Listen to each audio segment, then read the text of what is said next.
Unredacted emails from the National Institutes of Health reveal a concerted effort to rule out a lab leak origin to the coronavirus pandemic. Jimmy Tobias, an environmental reporter for The Intercept, is here with us to discuss his reporting. Welcome, Jimmy. Thank you. Thanks for having me. So the implication here is that there was a result that people were wanting, which was that lab leak was not the origin of COVID. Can you tell us what in the documents implies that's the case?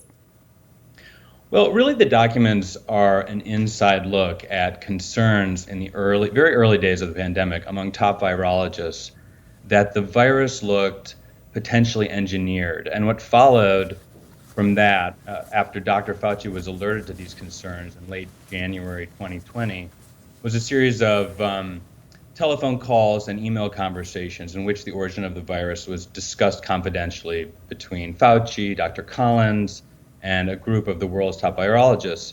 And early on in some of these calls, there were several scientists who really couldn't figure out how this virus was produced in nature, given some of its unusual features. Others on the calls and emails disagreed with that perspective, and so they had a debate that lasted more than a week, really. Yeah, I remember hearing Fauci's deposition from a couple weeks ago as part of the Missouri lawsuit, and he talked about being prepped for that call. I believe his assistant gave him a document to go over that was including, I think, concerns about gain of function research and it producing exactly something like this. And his memory was not super specific when he was revisiting it. So do you have an understanding from reviewing these documents, so where it went from, like, how did it go from being, I guess, an open question to then, for a period of time, something, it was not an open question anymore. It was shut. You were not supposed to say that. Now it's an open question again, but there was that long period following that initial debate period where it was like decided that was not something you were supposed to think. Yeah, well, during these conversations, they started circulating drafts of what would become the proximal origin paper, which was a paper that was very influential in shaping the early debate about COVID's origins. But these early drafts, you can see as they kind of evolve in these conversations, they couldn't, they really didn't come down one way or the other on whether it was a lab origin or whether it was a natural origin. And even by February 8th, more than a week after these conversations started, one of the key players here, Christian Anderson of Scripps, was saying we don't really have enough data quite to come down one way or the other. We shouldn't publish yet. That was February 8th. By early March, they had submitted their paper to Nature Medicine. It had been accepted, and that final version of the paper was much more conclusive in what it found. It came down pretty strongly in favor of a natural origin. And it is, one of the questions that the emails kind of leave one asking is kind of how did they overcome that initial uncertainty? And it's really not clear in the documents. And I'll add, these are FOIA documents. They don't capture what went on in these phone calls. So it's not entirely clear what their thinking process was. And, the people I spoke to for this article had different interpretations of what happened here. Some people felt, this was the scientific process at work. They had these concerns. They collected some data. They came to a conclusion and they published. Others felt that these documents, that they showed, this sort of effort to downplay the lab theory. And the conversations that were happening here, you can sense the urgency and the anxiousness. And to your question about Dr. Fauci, he did go, he was alerted to concerns that the virus was potentially engineered on January 31st. The next day, they organized this sort of hastily convened conference call with Dr. Fauci and some of the world's top virologists. And before that call, Dr. Fauci went to his deputy and was like, fill me in on what we've been, our relationships with institutions in China, like what we've been funding, what we've been working on. So he prepared, in a sense, for this call, as that deposition shows. I mean, the unspoken aspect of these conversations around lab leak theories, I think we all understand it, but it's worth saying out loud, is that if there is a human origin to this thing, then the liability implications of a disease that has killed millions of people globally, that has wrecked the global economy, which shut down many countries for months or years, is incredible. And there's an incredible amount of incentive to not come down with this being a man-made virus. That being the case, I mean, it seems to me like the story here could potentially be that initially nobody knew. After a couple of months of investigation and research into the genetic reality of this thing, the scientists put their head together and decided that there wasn't a lot of evidence for it to be a lab leak. But given what we know now and how the conversation has opened back up with a lot of credible people saying that this is like a plausible path for investigation, it really does seem in a lot of people's eyes to be something more nefarious. That in fact, there was an effort to get some document published quickly and on the books that would validate public sources and saying anybody who was talking about lab leak theory is a crazy kook. And so I wonder what you make of it, having been closer to the documents obviously than either of us. What inferences do you draw from how this played out?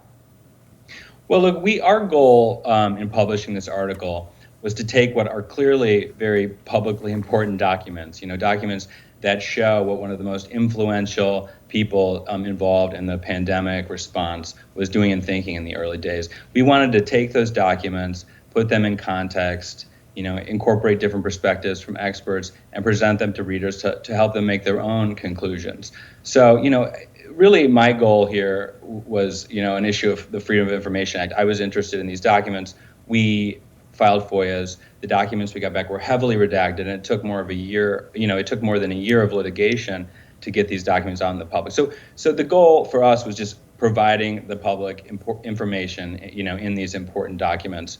I think, one of the people I spoke to for this article, Dr. Sergey Pond, who's a computational virologist at Temple, he sort of said, early in these documents, the discussion is pretty careful. They're airing out all these ideas, and they come, and they say we don't have the data to make a determination. Later on, they do make a strong determination, and he said, without really new data. So why? And these FOIA documents don't really answer that question, but I think they just provide this very interesting insight into what was being said and done in these early days. Yeah, it steers you to a kind of suspicion of a political agenda or motivated reasoning or something where you have it's in everyone's best interest or the best interest of the people in those conversations, the U.S. health apparatus, to reach the conclusion that this was not the result of a scientific incident based on research we were funding, right? It's very much in their interest to reach some other conclusion, even if there's not enough data to say one way or the other. I guess does that give us concern or pause that these people, the people in these roles, will have enough independence to ever properly investigate how this happened, or maybe it's really not on them to do it. It's the information is in China, and we won't know anyway. But if there was an opportunity to know, you would be worried that somehow our people would steer the conversation elsewhere based on all of this, I think. Well, I mean, there is debate in the scientific community. Not everyone in the scientific community, believes only a natural origin is possible. I mean, I talked to David Relman of Stanford, and he kind of views both as plausible. And so there is, I think, a healthy, if sometimes toxic, debate in the scientific community about this question. And Congress is going to be looking into this. I mean, the House Oversight Committee sent letters to many of the people involved in these discussions just in December, seeking their testimony and documents. So there will be, the representatives of the public will be looking into this further. One would hope that it won't just devolve into partisan bickering, and that something positive can actually come out of those discussions. I mean, that remains to be seen.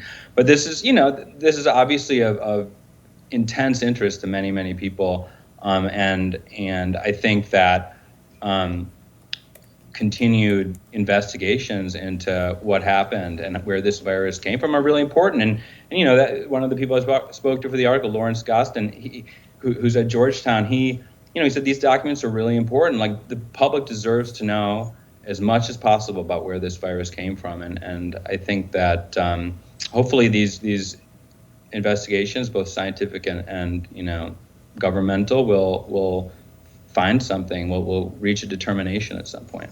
And Jimmy, not to put you on the spot and make you remember your high school or college biology, but do you have insight? Can you help to unpack what it is that scientists are looking at to try to judge whether or not this is something that will have the hallmarks of being man-made versus naturally occurring? What is it about the virus that gives people an indication one way or the other?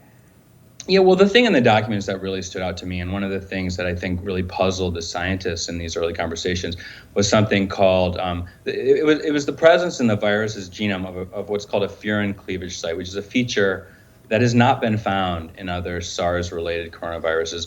And the furin cleavage site plays an important role in helping the virus infect human airway cells. And so one of the scientists, when he saw the furin cleavage site, he was like, and I quote, like, he has a hard time explaining that event as something outside of a lab. And someone else, when they saw the furin cleavage site in these conversations, was just like, I just don't figure out how this gets accomplished in nature. It's stunning.